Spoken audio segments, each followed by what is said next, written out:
Tu perds 5 kilos, tu les reprends, tu recommences. Et à force, tu finis par te dire que c'est toi le problème. Tu penses que t'as pas assez de volonté, que t'as pas la discipline, ou que t'es juste pas fait pour ça. Mais la vérité, c'est pas toi le problème. C'est la méthode que tu utilises. Et aujourd'hui, je vais te montrer les 5 erreurs que tous les dirigeants font lorsqu'ils veulent perdre du poids. Et surtout, pourquoi ces erreurs t'empêchent de tenir sur la durée, même quand tu fais tout bien. Parce que, en tant que dirigeant, ton vrai défi, c'est pas de perdre du poids, c'est de ne pas les reprendre. Donc, avant de démarrer dans le vif du sujet, si c'est la première fois que tu me découvres à travers cette chaîne, moi je m'appelle Charles Denis, je suis ancien champion du monde de savate boxe française et aujourd'hui mon job, ma passion, c'est d'aider les dirigeants comme toi à se remettre en selle, à perdre un peu de poids et retrouver la forme avec un programme adapté à leur mode de vie. Donc si tu veux découvrir ma méthode, clique en dessous de cette vidéo, tu as un lien, tu rentres ton prénom, ton mail et tu peux découvrir dès maintenant les secrets de mes clients qui perdent jusqu'à 15 kilos en 3 mois. On démarre. Donc, erreur numéro 1, vouloir aller trop vite. La première erreur, c'est de vouloir aller trop vite. Tu sors d'une période de stress, tu te regardes dans le miroir et là tu te dis « Ok, là c'est bon, je me reprends en main ». Le problème, c'est que tu veux rattraper 6 ans de laisser-aller en 3 mois. Donc du coup, tu changes tout. Tu manges hyper strict, tu t'imposes 5 séances de sport dans la semaine, tu dis non à pratiquement tout, tu refuses les dîners, les apéros. Et évidemment, les 2 premières semaines, t'es nickel. Tu perds vite, voilà, tu te sens mieux, mais tu t'épuises. Parce qu'en réalité, ton corps n'a pas le temps de s'adapter. Il panique un peu. Ton métabolisme ralentit, il stocke à la moindre occasion. Et quand tu lâches, parce que c'est inévitable, tu reprends tout, voire même un peu plus. Donc ce qu'il faut faire à la place, un mini plan d'action comme ça que je t'offre. Remplace la logique du sprint par une logique d'endurance. Fais un plan que tu peux tenir même les semaines où c'est pourri. C'est pas la vitesse qui compte là, c'est la régularité. Tu veux des résultats durables, pense en années, pas en mois, pas en semaines, pas en jours. Erreur numéro 2,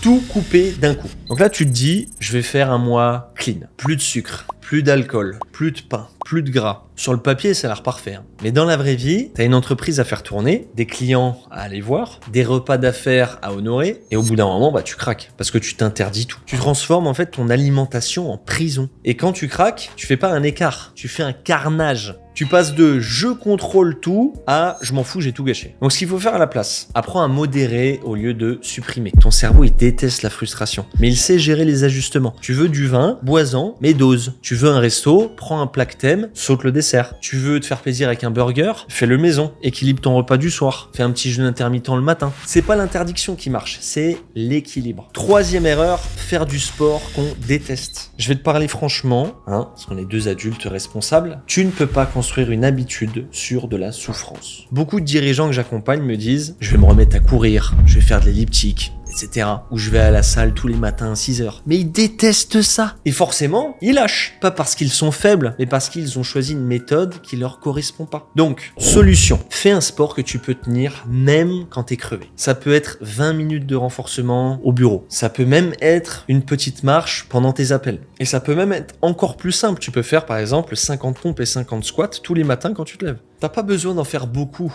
Tu dois juste créer de la régularité. C'est ça la vraie discipline. Erreur numéro 4. Ne pas anticiper les imprévus. Ton plan, il fonctionne très bien, jusqu'à ce qu'il ne fonctionne plus. Une semaine de déplacement, un séminaire, un dîner pro, une petite période de rush au bureau, et tout part en vrille. Tu lâches, et tu te dis, tant pis, de toute façon, je reprendrai quand ça ira mieux. Mais on sait, toi et moi, ça ira jamais mieux. Parce que dans ta vie de dirigeant, c'est du chaos permanent. Donc moi, ce que je t'invite à faire, c'est déjà construire un système qui fonctionne même dans le désordre. Exemple concret. T'as pas le temps pour 1 heure de sport? Fais 10 minutes. T'as un déjeuner client, mange lentement, saute le dessert et bois de l'eau. Journée stressante, marque une pause de 5 minutes avant de rentrer au lieu de compenser avec un bout de fromage et du pain en rentrant. Ce n'est pas le plan parfait qui te fait réussir. C'est le plan que tu peux tenir même les jours où c'est le bordel. Erreur numéro 5, ne pas reprogrammer ton cerveau. Cette erreur, c'est la plus invisible. C'est de ne pas changer ton logiciel mental. Tu changes ce que tu manges, mais pas pourquoi tu manges. Tu continues de manger pour compenser la fatigue, pour te récompenser, pour évacuer le stress. Tu veux changer ton corps, mais tu laisses ton cerveau tourner avec les mêmes schémas. Résultat, tu fais les mêmes erreurs encore et encore. Donc solution, je te mettrai ici là une petite vidéo que j'ai tournée sur l'état d'esprit du gagnant, comment changer ton état d'esprit pour arriver à tes objectifs, et aussi un mini plan d'action où je t'invite déjà à identifier tes déclencheurs. Pose-toi simplement la question, est-ce que j'ai faim ou est-ce que j'ai besoin de souffler?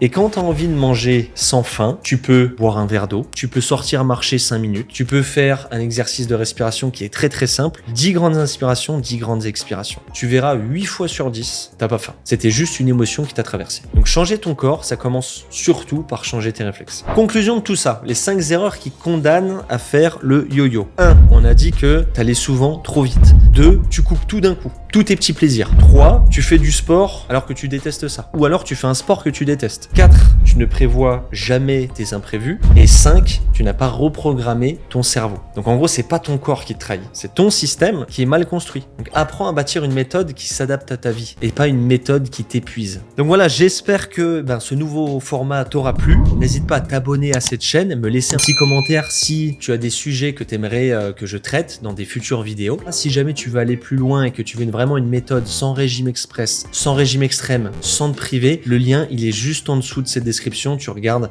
tu cliques et il y aura toute ma méthode expliquée en détail. Je te dis à très vite et pas plus vite qu'à fond.